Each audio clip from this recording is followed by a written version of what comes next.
Now that we have defined war and we have looked into what might be defined as a constitutional war and the powers of the executive and legislative branch, I would like to dabble into the just war theory. Attempts to distinguish between justifiable and unjustifiable uses of organized conflict.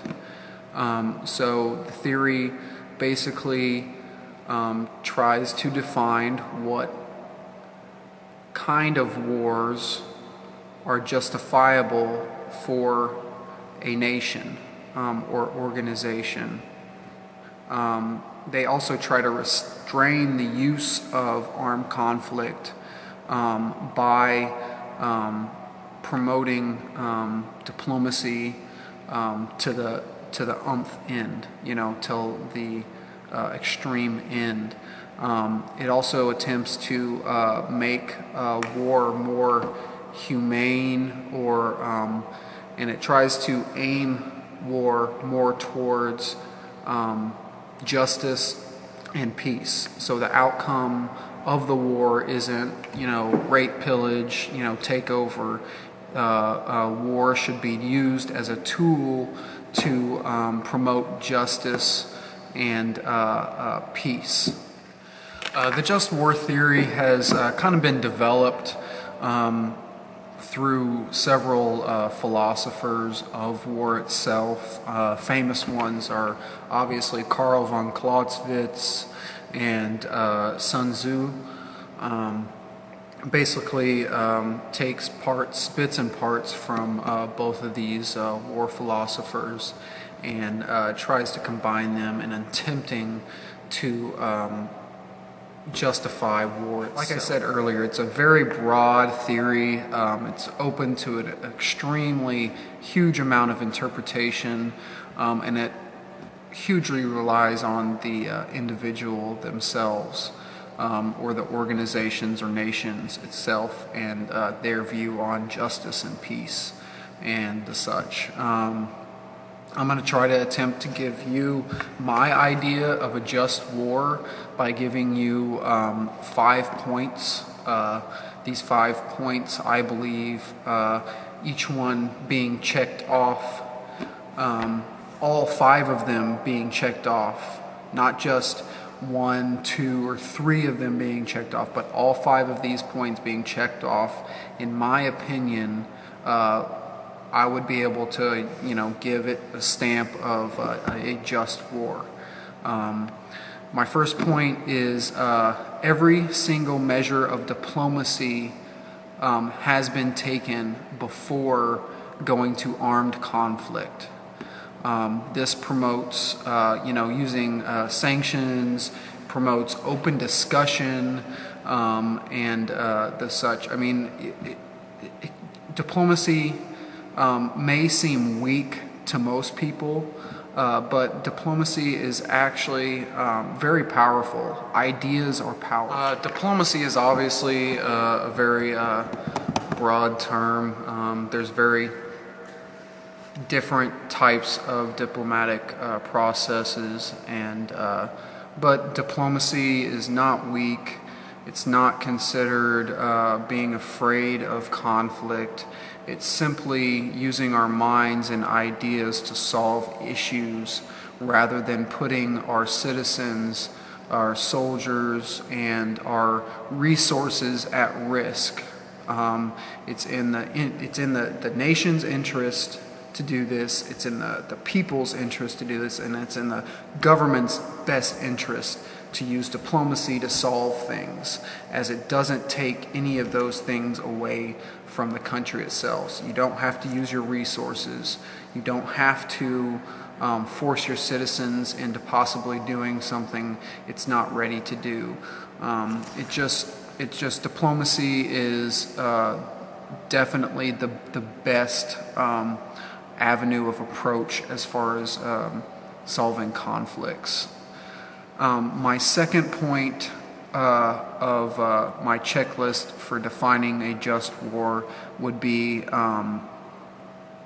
if you do end up declaring war in this case constitutionally, then the use of arms or the use of military action is to protect innocent lives, whether it meaning the American people, whether it means protecting the innocent lives of one of our allies.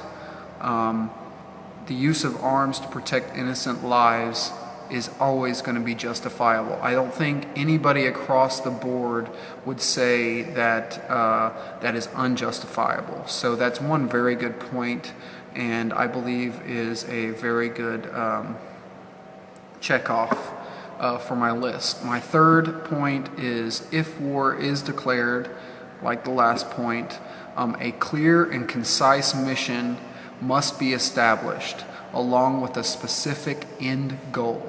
Now that last part's important.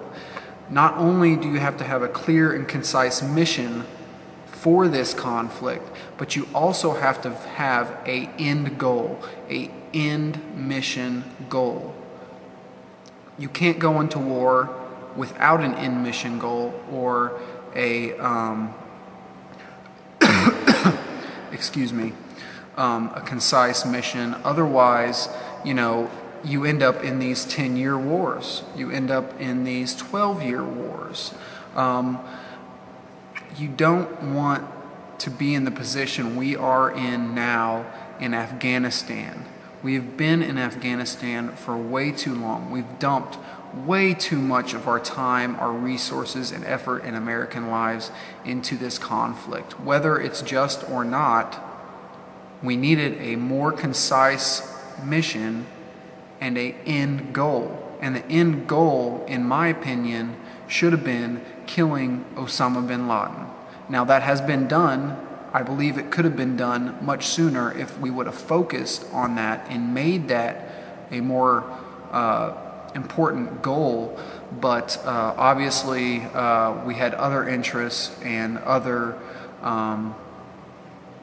there was more to us being over there than just to eradicate the Taliban or Al-Qaeda.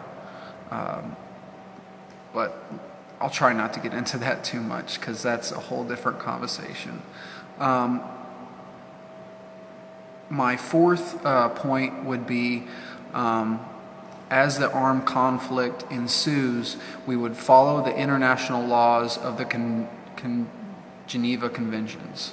The Geneva Conventions kind of outlines war in a humane manner. It gives our prisoners of war rights. It just really tries to achieve a balanced conflict. I think that's a very good point to check off. Obviously, I have it on my list. And my fifth and final check off for a just war would be just post bellum, or justice after war. Not only do you have to make sure that going into the war it's justified, during the war you're justified by following the Geneva Conventions, but after the conflict is over, there also has to be justice, whether it be to the invaded people or in the invaded country, or whether it be to how we split that land area up, or any of that. It has to be before, during, and after has to be justified. It's not just going to war has to be justified. It doesn't just have to be a constitutional approved war. It doesn't just have to be a humane and approved Geneva Conventions war during the conflict, but it also has to end afterwards. It has to be just also. So we have now defined war. We have defined what may be looked at as a constitutional war, and we have briefly looked into the just war theory and what I might believe a just war is. Now, coming to my terms of a just war and to constitutional war and the definition of war. When's the last time we've had a war? You know, is Afghanistan, does it meet the criteria of defined war? Yes. Does it meet the defined criteria of a constitutional war? Obviously, no. It's not a police action. It's not a short conflict. The executive branch has no right in dictating us being over there. It needed to be a declared war. So we don't even need to go into the just war theory then, because it already doesn't fit our own constitutional requirements. Iraq, you know, that conflict is ending, but what about Iraq? Obviously, we have even less of means in being over in Iraq. We had no right being in Iraq. We went to Iraq for means other than weapons of mass destruction. If there were weapons of mass destruction, which have never been proven, we would have given it to them, as Saddam Hussein was our ally and our puppet for a while in Iraq. That's just a mess. That's why the War Powers Resolution was created, because it fits neither constitutional war or a just war. It can be defined as war, definitely, but it definitely wasn't a just war and definitely wasn't a constitutional war. It basically was a war that was created by an administration for purposes that we won't get into.